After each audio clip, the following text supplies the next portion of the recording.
बिजली वितरण के क्षेत्र में पिछले कुछ सालों में प्रगति के बावजूद भारत अभी भी विद्युत की बढ़ती मांग को पूरा करने की चुनौतियों का सामना कर रहा है। बढ़ती आबादी, तेजी से शहरीकरण और ग्रामीण क्षेत्र में बिजली की मांग से बिजली की खपत बढ़ी है। ऊर्जा की मांग बढ़ने को पूरा करने में भारत सक्षम तो है, लेकिन ऊर्जा के क्षेत्र में बेहतर प्रगति के बावजूद बिजली की मांग को पूरा करना एक बड़ी चुनौती है। और इसका कारण है डिस्ट्रीब्यूशन के क्षेत्र में होने वाली समस्याओं का उचित प्रबंधन न होना, जिससे ग्रामीण भारत पर सीधा असर पड़ता है। कृषि को भारी नुकसान होता है। छोटे कारोबार और व्यवसायों को हानि के अलावा बिजली कंपनियों को भी नुकसान उठाना पड़ता है। देश में विद्युतीकरण का काम जोरों से चालू है। अब तक सारे गांवों में बिजली पहुंच गई है, लेकिन सारे घरों में बिजली अभी तक पहुंची नहीं है। हमें विश्वास है कि ये बिजली ज़रूर आगे के कुछ सालों में पहुंच जाएगी, लेकिन सबसे बड़ा सवाल ये है कि ये बिजली रिलायबल और अफोर्डेबल कैसी रहे। उसके लिए ये ट्रांसफार्मर्स जो है हमारे, जिनका फेल्यूर रेट आज की तारीख में 12% 13% हाई है, उसके कारण सारे बिजली कंपनियों को बहुत खर्चा उठाना पड़ता है। वो खर्चा कम करने के लिए ये ट्रांसफार्मर की रिलायबिलिटी और एफिशिएंसी बढ़ाना ज़रूरी है। बिजली उत्पादन से वितरण तक लगभग 30% ऊर्जा का नुकसान हो जाता है, जिसमें 4 से 5% लॉस सिर्फ डीटी यानी डिस्ट्रीब्यूशन ट्रांसफार्मर के माध्यम से होता है, जबकि अंतरराष्ट्रीय स्तर पर होने वाला नुकसान सिर्फ 1% है। इस लॉस का सीधा असर न सिर्फ बिजली कंपनियों पर पड़ता है, बल्कि उपभोक्ताओं को इसका सीधे तौर पर आर्थिक नुकसान उठाना पड़ता है। डिस्ट्रीब्यूशन ट्रांसफार्मर सतत कार्य करते हुए हमारे घरों तक बिजली पहुंचाकर अपनी जिम्मेदारी निभाता है। अगर डिस्ट्रीब्यूशन ट्रांसफार्मर की सही देखभाल न की जाए तो उसके फेल होने का जोखिम बढ़ जाता है। डिस्ट्रीब्यूशन ट्रांसफार्मर में चूँकि संख्या इतनी बढ़ गई है डिस्कॉम के साथ में कि अब ये संभव नहीं है कि डिस्कॉम हर एक ट्रांसफार्मर के ऊपर जाके उसका पीरियोडिकली मेंटेनेंस कर सके। लगभग सभी डिस्कॉम की स्थिति यही है। जो मैन पावर है, चाहे वो उनकी अपनी रेगुलर एम्प्लॉयज़ हों, चाहे वो उनके पास कॉन्ट्रैक्ट पे हों, संख्या इतनी ज़्यादा नहीं है कि वो हर एक ट्रांसफार्मर का पीरियोडिकली मुआयना कर सके। तो कुछ ऐसा व्यवस्था होना चाहिए जिसमें कि ऑटोमेटिकली ट्रांसफार्मर की हेल्थ से संबंधित डेटा किसी एक रिमोट प्लेस पे आ जाए, टाइम टू टाइम उसका एनालाइज हो जाए और उसके ऊपर मीनिंगफुल आउटपुट निकल सके। तो उसके लिए ज़रूरी है कि ट्रांसफार्मर को अपनी बात खुद कहना चाहिए। खुद बात कहना चाहिए, इसका मतलब ये हुआ कि ट्रांसफार्मर में जो मीटर लगा हुआ है, उस मीटर की डेटा रिमोट में ट्रांसफ़र होना चाहिए और उस डेटा के साथ में ट्रांसफार्मर के तीनों फेज़ में जो करंट फ्लो हो रहा है, जो उसकी लोडिंग है, वो उसकी जानकारी होना चाहिए कि ये ट्रांसफार्मर में तीनों फेज़ में करंट क्या आ रहे हैं, ट्रांसफार्मर कैपेसिटी क्या है, और साथ ही साथ ट्रांसफार्मर का टेम्परेचर क्या है, ये भी रिमोटली ट्रांसफर होना चाहिए। 2017-18 के आंकड़ों के अनुसार भारत विश्व का तीसरा सबसे बड़ा ट्रांसफार्मर बाजार है, जिसमें डिस्ट्रीब्यूशन ट्रांसफार्मर 66,000 MVA और 2,41,000 MVA पावर ट्रांसफार्मर हैं। साथ ही 2009-2018 के अनुसार कंपाउंड एनुअल ग्रोथ रेट 6.2% है और 2005 से 2018 तक distribution transformer install stock growth rate 9.6% रहा है।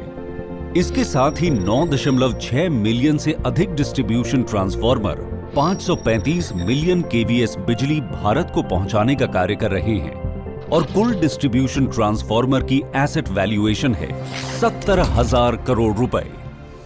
डिस्ट्रीब्यूशन ट्रांसफार्मर के फेल होने से हर वर्ष होने वाले नुकसान से बचा जा सकता है अगर हम डिस्ट्रीब्यूशन ट्रांसफार्मर को फेल ही न होने दें, क्योंकि हर डिस्ट्रीब्यूशन ट्रांसफार्मर की आयु लगभग 25 साल होती है और डिस्ट्रीब्यूशन ट्रांसफार्मर 25 वर्षों तक कार्य करता रहे, उसके लिए आवश्यक है कि उसकी पूरी देखरेख की जाए। ट्रांसफार्मर को टाइम टू टाइम जो उसके ऑयल वगैरह सैंपल वगैरह जो रूटीन स्पेसिफाई किया है, REC ने भी किया है और स्टैंडर्ड्स में भी डिफाइंड है, तो वो क्या कहते हैं फेथफुली ऑब्जर्व करना चाहिए। अगर आप फेथफुली ऑब्जर्व नहीं करेंगे तो डेफिनेटली आप अपने ट्रांसफार्मर को फेल ही देखेंगे। इसलिए उसको ज़रूर ऑब्जर्व करना चाहिए और इससे बहुत फ़ायदा है। अगर आप एग्जाम्पल लें तो NDPL का तो फेल्यूर रेट 1% से भी कम है, वो डिस्ट्रीब्यूशन ट्रांसफर होते हैं। ऐसा क्यों है? एक दो ही पॉइंट हैं उनके। एक तो ये है वो कॉपर बाउंड ट्रांसफार्मर खरीदते हैं, एल्युमिनियम बाउंड खरीदते ही नहीं है, नंबर 1। और दूसरा पॉइंट ये है कि वो अपने ट्रांसफार्मर की हेल्थ का कार्ड बनाते हैं, हिस्ट्री मेंटेन करते हैं, और जब भी ट्रांसफार्मर फेल होता है तो उसकी प्रॉपर एनालिसिस करते हैं कि क्यों फेल हुआ, क्या रीजन हुआ। तो इससे क्या कहते हैं, वो उनको एक नॉलेज बेस बनता जाता है। हमारी रोजमर्रा की जरूरतों में एसी, कूलर और गीजर आदि बिजली से चलने वाले उपकरणों का प्रयोग हर दिन बढ़ रहा है, जिससे बिजली की खपत भी तेजी से बढ़ी है। और यही बिजली का बढ़ता लोड डिस्ट्रीब्यूशन ट्रांसफार्मर के फेल होने का कारण बन जाता है। इसलिए ये आवश्यक है कि बिजली कंपनियां डिस्ट्रीब्यूशन ट्रांसफार्मर को फेल होने से बचाएं, जिससे बिजली कंपनियों की स्थिति में सुधार आ सके। अगर कंपनी डिजाइन्स को स्टैंडर्ड कर दे, तो डिजाइन अगर स्टैंडर्ड हो गई तो उससे क्या होगा कि जो कंपनी खरीद रही है, जो ट्रांसफार्मर खरीद रही है, वो हज़ारों में खरीदे जाते हैं, 10,000 20,000 ऐसे खरीदे जाते हैं।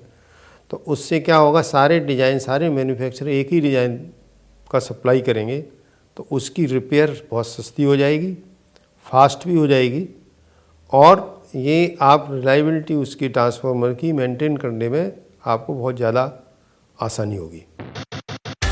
ऐसा ही कुछ बेहतरीन सुधार किया है टाटा पावर DDL ने। टाटा पावर DDL दिल्ली ने जब बिजली डिस्ट्रीब्यूशन के क्षेत्र में कदम रखा तो चुनौतियां कम नहीं थी। 2002 में DT के माध्यम से हो रहे नुकसान का प्रतिशत 11% था। डिस्ट्रीब्यूशन सेक्टर में ट्रांसफार्मर पावर सप्लाई की वैल्यू चेन में बहुत ही एक क्रिटिकल रोल प्ले करता है, और ट्रांसफार्मर के फेलियर के कारण काफ़ी कस्टमर्स अफेक्ट हो सकते हैं। जब हमने डिस्ट्रीब्यूशन चालू की थी 2002 में, हमारा फेलियर रेट 11% था, जिसके कारण बहुत कस्टमर्स को पावर सप्लाई की दिक्कत हो गई थी। लेकिन सही प्लानिंग और दूरदर्शिता दिखाते हुए टाटा पावर ने स्वयं की विश्व स्तरीय वर्कशॉप स्थापित की, जहां फेल हुए DT को अपनी स्वयं की कुशल टीम द्वारा मरम्मत की जाती है। 2005-06 के बाद हमने ये सोचा था कि हमें ट्रांसफार्मर रिपेयर्स खुद अपने ही वर्कशॉप में करनी चाहिए। इसके कारण हमने कुछ बेंचमार्किंग किया दुनिया के बाकी जगह पे जहाँ पे वर्कशॉप है, जहाँ से हम कुछ सीख सकते हैं। और इसी तरह जापान के टेपको कंपनी के साथ हमने कोलैबोरेशन की थी। जब हमने ट्रांसफार्मर वर्कशॉप इंफ्रास्ट्रक्चर क्रिएट करना चालू किया था, तो इसी दौरान हमारी टीम की कैपेबिलिटी काफ़ी बढ़ना चालू हो गया था, जिसके कारण ट्रांसफार्मर का फेलियर रेट्स जो है वो काफ़ी कम होना चालू हो गया था। और इन 10 साल में हमारा ट्रांसफार्मर फेलियर रेट्स 11% से लेके 1% तक आ चुकी है। हमारी रिलायबिलिटी बढ़ चुकी है, क्वालिटी ऑफ रिपेयर्स बहुत ही उम्दा है, और कस्टमर्स को हम देखते हैं कि उनको कुछ तकलीफ भी नहीं होती है। और आज जब भी हमने ये इंफ्रास्ट्रक्चर क्रिएट किया है, इसका NABL का एक्रेडिटेशन भी ले चुके हैं, जिसके कारण हमारी सारी टेस्ट जो ट्रांसफार्मर की होती है वो इन हाउस होती है, हमारी टीम करती है, चाहे वो ऑयल का टेस्टिंग हो या कंप्लीट ट्रांसफार्मर का वाइंडिंग का टेस्टिंग हो, जिसके कारण क्वालिटी, रिलायबिलिटी सब कुछ उम्दा है। आज जहां देश में डिस्ट्रीब्यूशन ट्रांसफार्मर का फेलियर रेट 15% है, वहीं टाटा पावर में DT के फेल होने की दर 1% से भी कम है। At Tata Power DDL, to bring down the transformer failure rate, we have adopted standard practices for load monitoring, load balancing. We have adopted standardized usage of the color coding of the fuses. And in transformer workshop, we are ensuring that all our transformers are going through 100% routine test as per the IS 1108.